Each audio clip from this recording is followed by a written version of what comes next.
Hi everyone, in front of me I've got POCO X7 and let me share with you how to allow unknown sources on this device.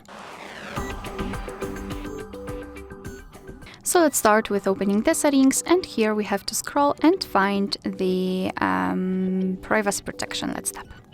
Then let's tap on special permissions and tap on install unknown apps.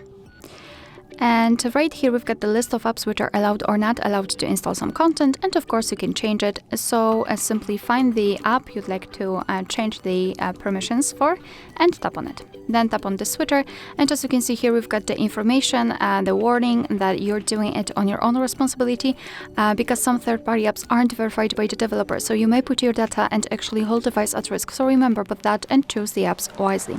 You have to mark this sentence that you're aware of possible risks and then tap on OK.